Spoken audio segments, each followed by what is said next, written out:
दोस्तों आप फार्मेसी में चाहे डी फार्मेसी कर लीजिए या फिर बी फार्मेसी कर लीजिए, दोनों के ही अपने अपने बेनिफिट्स हैं, दोनों के ही अपने अपने स्कोप्स हैं। डी फार्मेसी बहुत सारे स्टूडेंट्स करते हैं जैसे ही 12th कंप्लीट कर लेते हैं, जिन्हें एकदम से अर्निंग स्टार्ट करनी है या फिर अर्निंग सोर्स अपना बनाना है। बी फार्मेसी में क्योंकि टाइम लगता है, 4 साल का कोर्स है, थोड़ा लंबा चलता है, इसलिए इसमें भी काफी सारे स्टूडेंट्स एडमिशन लेते हैं। पर ज्यादातर इसमें वही स्टूडेंट्स एडमिशन लेते हैं जो सीरियसली पूरे कोर्स को पढ़कर आगे बढ़ना चाहते हैं या फिर मेडिसिन लाइन में कुछ आगे निकलना चाहते हैं या फिर अपनी मैन्युफैक्चरिंग स्टार्ट करना चाहते हैं। बहुत सारे अलग अलग ऑप्शंस होते हैं, दोनों के ही अपने अपने फायदे हैं, जैसा मैंने आपको शुरू में बताया। डी फार्मेसी और बी फार्मेसी पर बहुत सारी वीडियोस अब तक हमने बनाई हैं और जब जब आप लोगों का कोई भी रिकमेंडेशन आया है या जब जब आपके कोई भी सवाल आए हैं, उस पर हम वीडियोस लेकर आते हैं और आपके डाउट्स को क्लियर करने की कोशिश करते हैं। बी फार्मेसी कोर्स 4 साल का है, डी फार्मेसी की बात करोगे तो 3 साल का हो जाता है, क्योंकि लेटरल एंट्री इसमें मिल जाती है।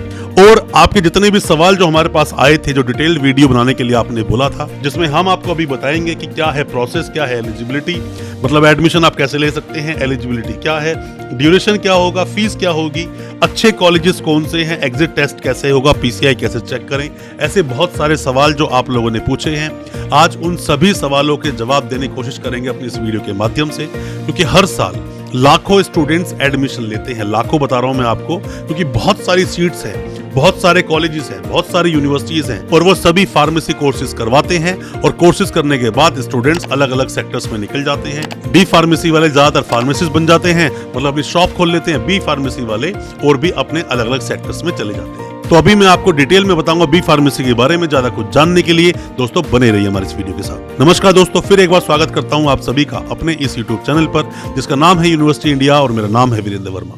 दोस्तों हालांकि जैसा मैंने आपको पहले बताया कि बहुत सारी वीडियोस अब तक हमारे द्वारा बनाई गई हैं। PCI pharmacy council of India कैसे काम करता है, कब बना था, कब कब इसमें अमेंडमेंट्स हुए, उस पर डिटेल्ड वीडियो हमारे इसी चैनल पर अवेलेबल है। डी फार्मेसी का एग्जिट टेस्ट किस तरह से होता है, किस किस तरह से एग्जाम लिए जाते हैं, वो सब वीडियोस भी अवेलेबल हैं।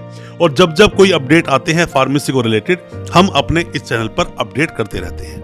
हम बात करते हैं सबसे पहले बी फार्मेसी करने के लिए जो उसकी एलिजिबिलिटी है। दोस्तों एलिजिबिलिटी की अगर हम बात करें, बी फार्मेसी आप करना चाहते हैं, 12वीं आपकी पास होनी चाहिए किसी भी रिकॉग्नाइज बोर्ड से।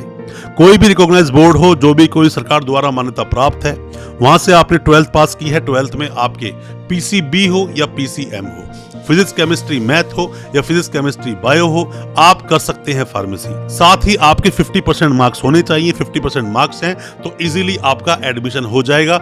यही 3 क्राइटेरिया हैं जो कि एलिजिबिलिटी को दर्शाते हैं और अगर ये 3 चीजें आप पूरी कर लेते हैं तो आपका एडमिशन आसानी से हो जाता है।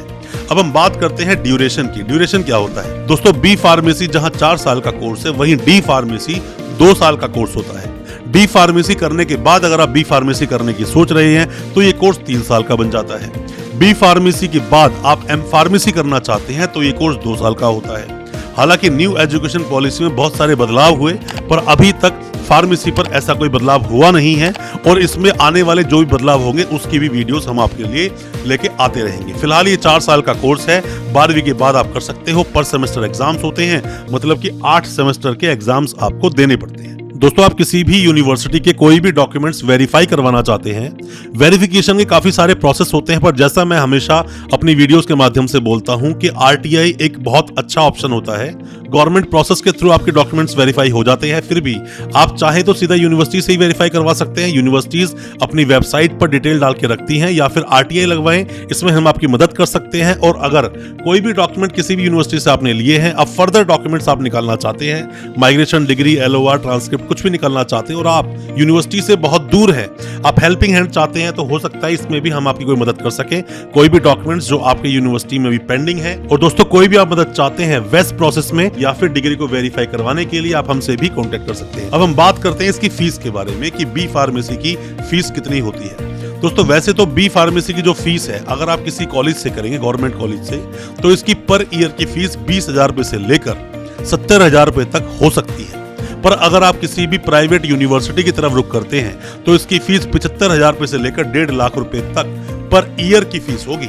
और इसमें हॉस्टल की जो फीस होगी वो अलग होगी, डेवलपमेंट चार्ज जो होगी वो अलग होगा, और साथ ही जो यूनिवर्सिटी की जो यूनिफॉर्म फीस होती है वो अलग होती है, स्टडी मटेरियल की फीस अलग होती है। तो फीस को अगर जनरली आप देखोगे तो आप पर ईयर मान के चल सकते हो कि 70,000 रुपए से लेकर 1 लाख के बीच में अच्छी यूनिवर्सिटी, अच्छी प्राइवेट यूनिवर्सिटी आपको मिल जाएगी।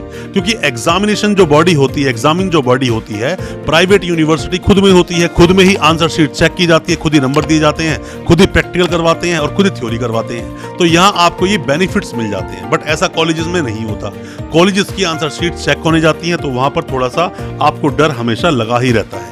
तो फीस के बारे में बताया, ड्यूरेशन के बारे में मैंने आपको बताया और एलिजिबिलिटी बताई। अब बताते हैं एडमिशन प्रोसेस के बारे में। दोस्तों, आपके पास 50% मार्क्स हैं, साथ ही आपने किसी भी रिकॉग्नाइज बोर्ड से कंप्लीट किया है अपनी 12th को, साथ में पीसीबी या पीसीएम है।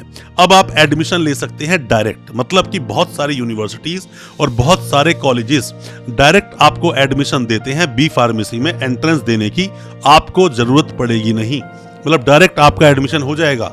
क्योंकि एंट्रेंस भी होते हैं बहुत जगह यूनिवर्सिटीज में, वो एक अलग यूनिवर्सिटीज हैं, बट बहुत सारी यूनिवर्सिटीज आपको डायरेक्ट एडमिशन देगी, एंट्रेंस नहीं देना पड़ेगा और सीधा एडमिशन लेने के बाद आपकी एजुकेशन मतलब पढ़ाई आपकी शुरू हो जाएगी और पढ़ाई करने के बाद हर सेमेस्टर में इसके एग्जाम्स होते हैं। साथ ही दोस्तों, हम बात कर लेते हैं बेस्ट कॉलेजेस कौन कौन से हैं। दोस्तों, हमेशा मैं आपको बोलता हूं कि आप कोशिश कीजिए कि आपका एडमिशन गवर्नमेंट यूनिवर्सिटी में हो, गवर्नमेंट कॉलेज में हो, मतलब सरकारी संस्थान में हो। क्योंकि अगर आप ऐसा करते हो तो यहाँ पर सवाल या जवाब, जो भी कुछ आपके सवाल पूछे जा सकते हैं फ्यूचर में, उन सब से आप बच जाते हो। प्राइवेट यूनिवर्सिटी में भी एडमिशन ले सकते हो, प्राइवेट यूनिवर्सिटी को अच्छे से टटोल लें तभी एडमिशन ले, ऐसे ही एडमिशन आप ना लें। क्योंकि बहुत सारी चीजें प्राइवेट यूनिवर्सिटी में आपको देखनी पड़ती है। क्या क्या देखना पड़ता है? सबसे पहले पीसीआई का अप्रूवल, वो तो आपको गवर्नमेंट कॉलेज में भी देखना चाहिए। फार्मेसी काउंसिल ऑफ इंडिया का अप्रूवल अगर नहीं है तो वो कॉलेज या यूनिवर्सिटी आपको बी फार्मेसी नहीं करा सकती। आप करना भी मत अगर आपको क्लियर कट पीसीआई का अप्रूवल अगर वेबसाइट पर नहीं दिखता है तो। साथ ही उस कॉलेज या उस यूनिवर्सिटी की सीट्स चेक करें, कितनी सीट्स हैं। कई बार ऐसा हुआ है, पहले भी ऐसा देखा गया है, कई सारी प्राइवेट यूनिवर्सिटीज ने जिनके पास अप्रूवल 120 सीट का या 60 सीट का था, 300 400 एडमिशंस ले लिए, बाद में स्कैम में फंसे और बाद में स्टूडेंट्स के साथ बहुत सारी प्रॉब्लम्स हुई। यूनिवर्सिटी तो ले देकर निकल जाती है इन चीजों से, बट फंसता कौन है? स्टूडेंट। साथ में ही कॉलेज या यूनिवर्सिटी में जहां भी आप एडमिशन लेने की सोच रहे हैं उसमें लैब्स चेक कर लें। लैब्स होनी चाहिए अच्छी, जहां आप प्रैक्टिकल करेंगे और प्रैक्टिकल करने के साथ साथ नॉलेज उससे बढ़ती है, तो लैब्स का होना बहुत ज्यादा जरूरी है। 4 साल का टाइम आपको लगता है इसमें फार्मासिस्ट बनने के लिए, फिर चाहे उसके बाद आप मेडिसिन को मैन्युफैक्चरिंग यूनिट डालें या फार्मासिस्ट बन जाएं, वो डिपेंड आप पर करता है। और एज की भी अगर बात करें तो मैंने देखा है इसके अंदर 30-35 साल के लोग भी बी फार्मेसी करते हैं, तो ऐसा घबराने की जरूरत आपको नहीं है। बी फार्मेसी एक अच्छा कोर्स है, करना चाहिए। डी फार्मेसी के अपने बेनिफिट्स हैं और बी फार्मेसी के अपने बेनिफिट्स हैं। बी फार्मेसी में आपको एडमिशन लेना चाहिए। कोई भी किसी भी तरह के सवाल हैं एडमिशन लेने को लेकर, कोई अच्छी यूनिवर्सिटी आप जानना चाहते हैं, कॉलेज जानना चाहते हैं, फीस के बारे में जानना चाहते हैं, कोई भी सवाल है आपके, कमेंट बॉक्स में सवाल पूछें या व्हाट्सएप करें, हम आपको रिप्लाई जरूर करेंगे। हो सकता है हमारे किसी रिप्लाई से, हमारे किसी सजेशन से आपको कोई मदद मिल सके। अच्छा लगा हो आज का वीडियो, हमारे वीडियो को ज्यादा से ज्यादा अपने दोस्तों, परिजन, परिवार तक शेयर करें ताकि वो भी अपने आप को जानकार बना सकें। चैनल को सब्सक्राइब करना बिल्कुल ना भूलें, साथ में लगा बेल आइकन जरूर दबा दें ताकि इसी तरह की एजुकेशनल वीडियोस आप तक पहुंच सके सबसे पहले। बहुत बहुत शुक्रिया दोस्तों, धन्यवाद हमारे इस वीडियो के साथ बने रहने के लिए।